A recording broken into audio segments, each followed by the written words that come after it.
पहली बात तो ये, अगर आप इस तरीके का हिसाब किताब पालोगे, लोहा पालोगे, तो भाई माइलेज तो भूल ही जाना। सेम बाइक 2 से 3 लोगों का घुटना तोड़ चुकी है भाई। मतलब घुटने की जो प्लेट होती है, कटोरी होती है भाई, जिसे हम देसी भाषा में बोलते हैं, वो चेंज हो चुकी है सेम इसी बुलेट की किक की वजह से। देखो यही वो चीज़ है जिसमें बच गए कई जिनकी बाइक उनके फ्रेंड होगी, घुटने भाई जा चुके हैं। जो बुलेट की जो शान थी वो यही इंजन था। मैक्स टू मैक्स आप इससे 100 किलोमीटर जा सकते हो, उसके बाद आपको इसको 2 से 3 घंटे का रेस्ट देना ही पड़ेगा। हाईवे पर आपको बिल्कुल स्टेबल बाइक रहती है, वहीं सिटी में अगर आप चलाओगे ना तो थोड़ा सा आपको हैवी फील होगा। इंजन की मैं आपको खास बात बताऊँ, 23 साल में इंजन अभी तक खुला नहीं है। तो आज की वीडियो बहुत ही ज़्यादा इंटरेस्टिंग होने वाली है। आज मैं आपके लिए लेकर आया हूँ रॉयल एनफील्ड बुलेट 2003 का मॉडल। ऑलमोस्ट 23 साल हो चुके हैं दोस्तों। 23 साल बाद आपको मैं इसका एक छोटा सा रिव्यू देता हूँ।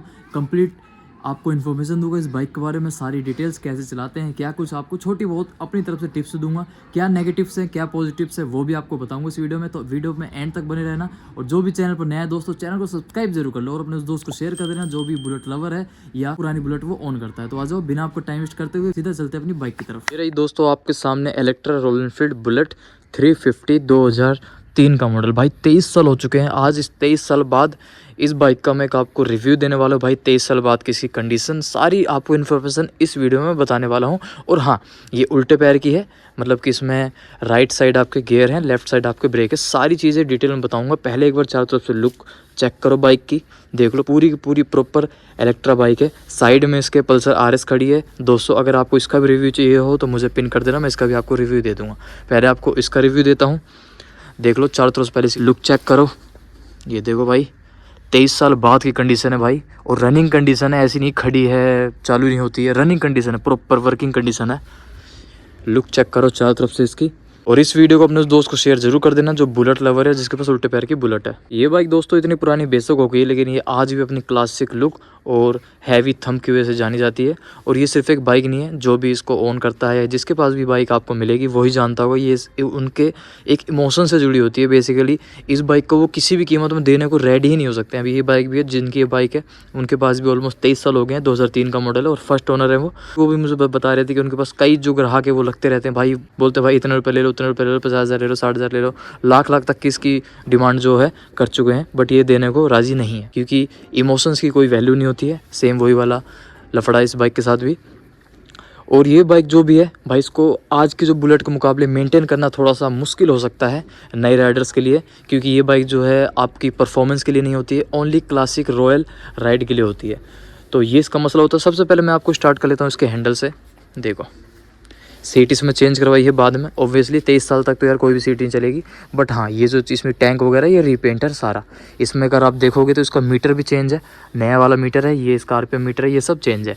इधर की साइड ये भी चेंज है, ये देख लो। पहले इस तरीके का नहीं आता था, ये बाद में लगा हुआ है, दिख भी रहा होगा आपको ये सारी चीज़ें, लाइट्स वाइट्स। और हाँ, इसमें जैसा कि आपको दिख रहा है ओनली किक आती हैं। गियर इसमें राइट साइड होते हैं, ब्रेक होते हैं लेफ्ट साइड। ब्रेक का लीवर भी आप देखो काफ़ी बड़ा होता है।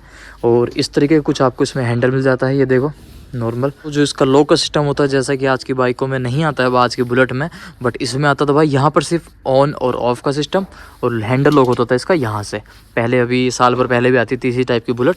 और भाई ये इसका जो है इसको लेग गार्ड कह लो, इंजर गार्ड कह लो, ये भाई बाद में लगाया हुआ है। और इसका जो साइलेंसर है वो बाइक के साथ का ही है, मतलब कि 23 साल पुराना ही इसमें साइलेंसर भी लगा हुआ है। हाँ, बैंड पाइप एक बार चेंज हो चुकी है, बैंड पाइप ओरिजिनल नहीं है, but silencer original royal Enfield का है। पहले कुछ इसी तरीके का देता था, या पहले शायद 23 साल पहले चेंज भी करवा दिया होगा। बट हाँ, 23 साल पुराना ये साइलेंसर भी है। इसका बैंड पाइप एक्सटेंड हुआ था, ओनर बता रहे एक्सटेंड हुआ था, तो काफ़ी सारी चीज़ें इसमें बदल गई थी, जैसे कि बैंड पाइप बदल गया था। और हाँ, इन बाइकों में जैसे कि आप AMPM मीटर देख रहे हो ना, AMP मीटर, तो भाई इसके लिए ना। और हाँ, इसका ये वाला चीज़ जो है ये ओरिजिनल है, 23 साल पुरानी है। इस साइड का चेंज होता है, इस साइड का नहीं चेंज होता। आपको डिफरेंस भी दिख रहा होगा, देखो तो डिफरेंस बिल्कुल क्लियर है। ये आपका 23 साल पुराना है, ये भी हाल फिलहाल में चेंज हुआ था, मतलब कि 3-4 साल पहले ही। तो हाँ, मैं इसको स्टार्ट करने के बाद बोल रहा था भाई, ये स्टार्ट नॉर्मल बुलेट की तरह बिल्कुल भी नहीं होती है। ये आपको स्टार्ट करने के लिए ना, ये जो आप देख रहे हो ये प्रेशर के लिए होता है। इसको हल्का हल्का दबा दबा के प्रेशर बनाना पड़ता है। ये वाली जो सुई है जैसे ये बीच से थोड़ी सी इधर आती है उसके बाद ही आप इसमें किक मारोगे। अगर आप इसकी सुई अगर बीच में ही है, प्रेशर नहीं बना हुआ है, तो भाई इसकी की जो किक रहने वाली है वो आपसे नहीं लगेगी, बाइक नहीं स्टार्ट होगी। उसके अलावा अगर आप इसको स्टार्ट करने की कोशिश करोगे भाई बिना प्रेशर वैसर के, तो किक एक तो बहुत हार्ड हो जाती है और बैक बहुत तगड़ी मारती है भाई। बहुत से ये इसी बाइक से सेम, मैं किसी और बाइक का नाम नहीं लूँगा, जिस ओनर की बाइक है भाई उन्होंने मुझे बताया है, उनके कई दोस्तों के खास लोग उनके गांव में ये सेम बाइक 2 से 3 लोगों का घुटना तोड़ चुकी है भाई। मतलब घुटने की जो प्लेट होती है, कटोरी होती है भाई, जिसे हम देसी भाषा में बोलते हैं, वो चेंज हो चुकी है सेम इसी बुलेट की किक की वजह से। और मैंने खुद ने इस बाइक को स्टार्ट किया था भाई, बहुत स्मूथ किक है, आपको जोर तो लगाने नहीं है। अगर आप इसमें जोर, जितना ज़्यादा जोर लगाओगे ना ये उतनी ज़ोर से आपको बैक मारती है, तो इसलिए इसको जितना स्मूथ स्टार्ट करोगे ये उतनी स्मूथली स्टार्ट हो जाती है भाई। सिर्फ एक हवा है कि भाई ज़ोर से मारना पड़ता है किक, वरना लगती नहीं है, ऐसा कुछ भी नहीं है भाई। आप यहाँ से इसका प्रेशर सेट करो थोड़ा सा, जिसकी भी बाइक लो ना भाई, बिना अनजाने मारे मत किक, उससे पहले इन्फॉर्मेशन ले लो कैसे स्टार्ट करनी है भैया, हमें पहले समझा दे प्यार से, ऐसा ना हो हवाबाजी के चक्कर भाई घुटना चला जाए। घुटने का तुम्हें पता ही है, फिर कोई इलाज नहीं है, जो नेचुरल चीज़ है तो नेचुरल चीज़ है भाई। एमपीएम इसका सेट करो, उसके बाद ही प्रेशर बनने के बाद ही किक इसकी मारो, बिल्कुल स्मूथली, बिल्कुल हल्के पैर से किक मारो, और हैंडल को ऐसे ही रख के किक मारो, कोशिश करो सीधा करके मत मारो, ताकि बैक अगर बाय चांस किसी 1% अगर रहता भी है तो वो आपके हैंड बैक मारेगी तो इधर से हट जाएगा। अगर आप इसको ले आओगे ना तो आपको घुटना बचेगा इस चीज़ में। देखो यही वो चीज़ है जिसमें बच के कई जिनकी बाइक उनके फ्रेंड होगी घुटने भाई जा चुके हैं। तो ये है इसमें एक चीज़ ध्यान रखने वाली। और इंजन कुछ आपको इस तरीके का मिलता है, इसमें देख लो, इसमें आपको 346 सीसी का air cooled single cylinder engine मिल जाता था, जो कि वही 18 bhp के आसपास पावर जनरेट करता था। इसकी ये बाइक जो है ना स्पीड ज़्यादा नहीं देती थी आपको, मतलब ये कोई भगाने के लिए, रेसिंग करने के लिए बाइक नहीं होती थी ये, नॉर्मली वही रॉयल मतलब चलाने के लिए। इसमें बेसिकली टॉर्क और जो थंप आपको देखने को मिलेगा, थंप जिसे हम बोलते हैं, वो भाई आपको फुल बुलेट की वाइब देगा, मतलब इंजन साउंड, एग्जॉस्ट साउंड, उसको मैं थंप बोल रहा हूँ। तो भाई वो जो आपको ना फुल मतलब जो एक लगेगा कि हाँ भाई आप एक रॉयल एनफील्ड की बुलेट चला रहे हो, फील होगा आपको। क्योंकि जो नई वाली बुलेट है भाई उसमें वो बात नहीं है, आप कितने मॉडिफिकेशन करवा लो, सच बताओ जो बुलेट की जो शान थी वो यही इंजन था। ज़्यादा लॉन्ग रूट के लिए तो सोचो ही मत, आराम से लोकल में चलाओ। और हाँ हाईवे पे ये थोड़ी स्मूथ चलती है, और इस लोकल में आपको चलाने में थोड़ी हैवी ज़रूर फील होगी। बट यार अब जो 23 साल चल चुकी है बाइक वो लॉन्ग रूट के लिए नहीं होती है, सच बताऊँ, है ना। मैक्स टू मैक्स आप इससे 100 किलोमीटर जा सकते हो, उसके बाद आपको इसको 2 से 3 घंटे का रेस्ट देना ही पड़ेगा, अदरवाइज़ इसका जो इंजन ऑयल होता है वो भाई वापस मार जाता है। तो इस बाइक के साथ ऐसा होता है। उस टाइम पे बेशक लोग कर लेते थे लॉन्ग रूट, बट अब कामयाब नहीं है लॉन्ग रूट के लिए, क्योंकि अब हमारे पास और भी बढ़िया बढ़िया ऑप्शंस मिल जाते हैं लॉन्ग रूट ले जाने के लिए। अब पुरानी इंजन है। खैर अब बात कर लेता हूँ मैं अगर इसके राइडिंग पोस्चर की, तो भाई बिल्कुल स्ट्रेट और कंफर्टेबल इसका राइडिंग पोस्चर है। हाईवे पर आपको बिल्कुल स्टेबल बाइक रहती है, वहीं सिटी में अगर आप चलाओगे ना तो थोड़ा सा आपको हैवी फील होगा, जैसा कि मैंने अभी थोड़ी देर पहले आपको बताया। और जो नए राइडर्स होंगे जिन्होंने ऑलरेडी पहले कोई और सी बाइक चलाई होगी भाई, उनके लिए थोड़ा सा मुश्किल लगेगा आपको, और टाइम भी लगेगा इस बाइक के साथ आपको खुद को ढालने में, एडजस्ट करने में, क्योंकि भाई इस बाइक का सारा सिस्टम उल्टा है, प्लस बाइक थोड़ी हैवी भी है, तो इसलिए थोड़ा सा आपको दिक्कत होगी, या कह लो टाइम लगेगा थोड़ा सा इसका हिसाब किताब समझने के लिए। मुझे खुद को लगा था पहली बार में, मैं खुद कभी भी बाइक्स को, गाड़ी घोड़ा को लेकर हवाबाजी नहीं करता हूँ कि चल मैं चला लेता हूँ, पहले इस इन्फॉर्मेशन है तो उसके बाद ही भाई ट्राई मारता हूँ। तो आप भी रिक्वेस्ट है यही करो भाई, क्योंकि जान और शरीर सबसे प्यारा है अपना। खैर अब बात कर लो अगर मैं इसके और भी लुक्स की, जैसे कि इसका जो फ्रंट क्रोम है ये भी भाई चेंज है, इसके अलॉय व्हील्स चेंज है, आपको दिख रहा होगा। और इसमें डिस्क ब्रेक वगैरह नहीं आते थे, नॉर्मल आपका ड्रम ब्रेक मिलते थे स्पोक व्हील वाले। ये देखो ये स्पोक व्हील है, पहले अलॉय व्हील थे बट ओरिजिनल यही है भाई, स्पोक व्हील आते थे पहले, अलॉय व्हील्स कंपनी नहीं देती थी, वही सेम इसमें अलॉय व्हील, वो स्पोक व्हील डले हुए, बार बार अलॉय बोल देता हूँ। ये इसमें सस्पेंशन आपको मिल जाते हैं, ये बाद में आफ्टर मार्केट चेंज है, 23 साल कोई भी सस्पेंशन नहीं चल जाते हैं, आपको अच्छी तरीके से पता है। बैटरी आपकी उस तरफ डलती है, ये इसका एयर फिल्टर। और भाई देखो इस तरीके के ये इसमें ऑयल के लिए पंप जाते हैं, बड़ा ही जो पूरी मेटल की पाइप है यार, बड़ा ही मतलब यूनिक टाइप का आपको इसका इंजन देखने को मिलेगा। ये इसका गियर होता है नॉर्मल जो बुलेट वैसा गियर डलेगा, बट अगर आपको न्यूट्रल करनी है तो भाई न्यूट्रल के लिए ये होता है, ये ऐसे धीरे धीरे आपको हो जाएगा, फिर जैसे आप चलाओगे ना तो ये ऊपर हो जाता है, फिर जैसे आपको इसको न्यूट्रल करना बड़ा दिक्कत होती है, तो जैसे ही इसको एक धड़ाका से नीचे मारोगे बाइक आपकी न्यूट्रल हो जाती है। ये इसका हिसाब किताब होता है, बाकी ज़्यादा कुछ भी कन्फ्यूज़न नहीं है, सब बहुत ईजी है। देखने में ही थोड़ी सी हवाबाजी मार्केट में बहुत ज़्यादा है, उसी की वजह से। बाकी अगर चलाना चाहो तो ईजिली चला सकते हो। फ्रंट हेडलाइट चेंज है दोस्तों इसकी, देखो मैं आपको दिखा देता हूँ। ये देखो बोस की हेडलाइट है, ये भी इसमें आपके कैप्टन लाइट जो है ये इनमें ये कवर लगा हुआ है, बाद में आफ्टर मार्केट सब आजकल हो जाता है। इंडिकेटर्स भी चेंज है नए, अब पहले भी इसी तरीके करते थे, कुछ अलग नहीं आता था। पीछे की जो लाइट है वो टूट चुकी है, बट आप शेप देखकर समझ सकते हो पहले कौन सी लाइट इसमें लगी हुई थी। साइलेंसर जो है आप देख सकते हो, आजकल हम जो इसको नाम देते हैं वो है मिनी पंजाब। यहाँ पर आपको बुलेट की बैजिंग, ये रीपेंट हुआ था इसलिए स्टिकर जो है थोड़ा सा चेंज हो गया है, वरना बुलेट 350 की बैजिंग आती थी।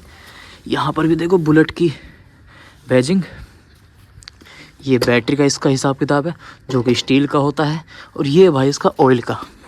और इसका ऑयल का एक और सिस्टम मैं आपको बता दूं भाई, जब भी आपको उल्टे पैर की बाइक आप खड़ी करोगे ना, तो उसका जो ऑयल का जो आपको सिस्टम होता है इसको आपको बंद करना पड़ता है, अदरवाइज़ बाइक चौक हो जाती है। स्टार्ट बड़ी ही मुश्किल से होता है भाई, ऐसा मुझे बाइक के ओनर ने बताया है। कमेंट करके बता देना जो भी भाई इस बाइक को आज के टाइम पे ऑन कर रहे हैं, क्या ये इसी बाइक के साथ है या आपके साथ भी होता है। अभी ये ऑफ़ है, जब इसको चलाना होता है जब ऑयल ऑन कर लो उसके बाद चलाओ, फिर जब आप खड़ी करोगे बाइक को फिर इसका ऑयल बंद कर दो, अदरवाइज़ ऑयल कहते हैं इसका चौक हो जाता है। कुछ मुझे उसके बारे में ज़्यादा डिटेल में नहीं मालूम है। और भाई ये है इसका देखो इंजन, और इंजन की मैं आपको खास बात बताऊँ, 23 साल में इंजन अभी तक खुला नहीं है। थोड़ा बहुत काम वाम ज़रूर हुआ है, बट हाँ प्रॉपर तरीके से पूरा खुल के काम नहीं हुआ इसका अभी तक, ऑलमोस्ट सील पैक है इंजन। यहाँ पर आपको देखो रॉयल एनफील्ड की बैजिंग मिल जाती है, पहले कुछ इस तरीके का आपको रॉयल एनफील्ड देता था। ये देखो यहाँ पर इंजन नंबर वगैरह लिखे होते थे, मतलब ओरिजिनल बाइक है यार, फर्स्ट ओनर बाइक है। आप खुद सोच लो, फर्स्ट ओनर या 23 साल तक रखना मायने रखता है, और एक ही बार इंजन का काम नहीं हुआ है, मेंटेन करना ही सबसे बड़ी बात होती है। इलेक्ट्रा मॉडल है तो वही टैंक है इलेक्ट्रा का। यहाँ पर रॉयल एनफील्ड की बैजिंग रीपेंट है, तो ये स्टिकर बाद में दोबारा से लगे हैं, ओरिजिनल स्टिकर नहीं है।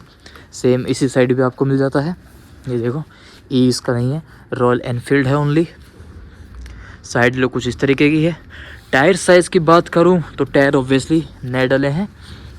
अगर मैं साइज़ की बात करूं तो इसका टायर साइज़ ये रहा 3/25/19। सेम सीएट के टायर हैं, सेम वही टायर आपको इधर भी मिल जाते हैं। ये सिक्योरा स्पोर्ट्स के टायर होते हैं। इसका जो साइज़ है वो है ये 3.25/19, सेम वही 19 इंचेस के इसके स्पोक व्हील है। लुक की बात करूँ तो भाई नई और इलेक्ट्रा की लुक में ज़्यादा डिफरेंस नहीं है। अब जो 2010 वाली है, जो नॉर्मल बुलेट नॉर्मल बाइक की तरह जैसे गेयर है, उसको अब नई बोलेंगे इसके मुकाबले तो लुक वाइज बिल्कुल सेम है, बस ये गेयर वाला हिसाब किताब आपको थोड़ा उल्टा सीधा है। अभी यार बहुत से लोग सोच रहे होंगे भाई इसका माइलेज क्या हिसाब किताब है। पहली बात तो ये, अगर आप इस तरीके का हिसाब किताब पालोगे, लोहा पालोगे, तो भाई माइलेज तो भूल ही जाना। बट आपके अंदाज़न के लिए मैं बता देता हूँ भाई, ये 20 के आसपास का माइलेज आपको दे देती है, अगर आप अच्छे से मेंटेन करके रखते हो तो। मेंटेन नहीं है तो भाई कम का भी हो सकता है, और अच्छा मेंटेन है तो ज़्यादा भी हो सकता है। 25 तक का भी माइलेज आपको बाइक आराम से निकाल के दे देती है। ज़्यादा तेल नहीं पीती है, इतना तेल का पीपा नहीं होता है भाई, 20-25 का माइलेज मिल जाता है। मैं अब आपको इस रॉयल एनफील्ड 350 2003 मॉडल के कुछ अच्छे पॉइंट्स और कुछ नेगेटिव पॉइंट्स बता देता हूँ, पॉजिटिव और नेगेटिव। तो भाई इसके जो पॉजिटिव, एक तो है इसकी सॉलिड मेटल बॉडी, भाई मजबूती के मामले में नो डाउट। और दूसरी भाई लेजेंडरी बुलेट साउंड इसकी, अगर किसी के साइड से निकलोगे इसमें अच्छी टॉर्क में एक प्रेशर टाइप का उसको महसूस होगा। दूसरा है भाई स्ट्रॉन्ग रोड प्रेजेंस, कहीं से निकलोगे तो वो आपको ज़रूर देखेगा कि हाँ भाई क्या चीज़ में जा रहा है। लॉन्ग लास्टिंग इंजन लाइफ, जैसे कि आप देख सकते हो 23 साल बाद भी लाइफ इसकी कितनी बढ़िया है। फिर इसके मैं कुछ कमियों के बारे में बताऊं जिसे हम नेगेटिव पॉइंट्स बोल सकते हैं, तो वो है भाई एक तो इसका हैवी वेट, वज़न इसका काफ़ी ज़्यादा होता है नई वाली बुलेट के मुकाबले। मेंटेनेंस जो है ज़्यादा होता है नई वाली बुलेट के मुकाबले। और बिगिनर्स के लिए, जो अपने नए ड्राइवर होते हैं भाई, नए बाइक सीखने वाले होते हैं, उनके लिए थोड़ी सी टफ़ होती है ये, क्योंकि इसको चलाना जो ऑलरेडी चलाते हैं उनके लिए भी टफ़ होता है। तो जो बिगिनर्स हैं उनके लिए भाई अलग ही लेवल की चीज़ हो जाती है। और इस बाइक को आप स्पीड पे नहीं भगा सकते हो, ये भी इसका नेगेटिव पॉइंट है। अगर इसको आप ज़्यादा स्पीड में भगाते हो तो इसमें आपको वाइब्रेशन की दिक्कत देखने को मिलेगी। वाइब्रेशन मतलब करती है बाइक, अब इंजन इतना हैवी है, इंजन भी वाइब्रेट करता है। और ऑब्वियसली कंपनी खुद कहती है ये बाइक रेसिंग के लिए है ही नहीं, भगाने के लिए है ही नहीं, नॉर्मली आप क्रूज़ करो इससे, ये उसी के लिए बनाई हुई है। फाइनली अगर मैं बताऊँ, अगर आपको एक ऐसी बाइक चाहिए जिसमें स्पीड नहीं, आपको बस स्टाइल हो, लोगों उसको मुड़ मुड़ के देखें, और मॉडर्न फीचर्स नहीं हो तो भाई आपको एक रेट्रो लुक के साथ, रेट्रो वाइब के साथ ये बाइक आपको बहुत पसंद आने वाली है। एक ओल्ड वाइब देगी आपको, है ना। और ये बाइक उन लोगों के लिए है जो बुलेट को चलाते नहीं, जीते हैं। इस वीडियो में यहीं तक का साथ था, वीडियो को ज़्यादा लंबे नहीं करते हैं। इस बाइक के बारे में और भी कुछ अगर आपको जानना हो, लाइक इसके मैं राइडिंग रिव्यू कि भाई राइड करके बताओ अपना एक्सपीरियंस, राइडिंग एक्सपीरियंस, तो वो भी आपको बता सकता हूँ। इसका दूसरी बुलेट के साथ कंपैरिजन करना हो तो वो भी मैं कर सकता हूँ। आप मुझे बता देना जिस टाइप की भी आपको इससे रिलेटेड वीडियो चाहिए हो। वीडियो को एंड करते हैं, मिलते हैं नेक्स्ट वीडियो पे। अभी के लिए जय श्री राम। वीडियो को सब्सक्राइब कर लो, अपने सभी दोस्तों को शेयर कर दो जो भी भाई बुलेट लवर है। जय श्री राम।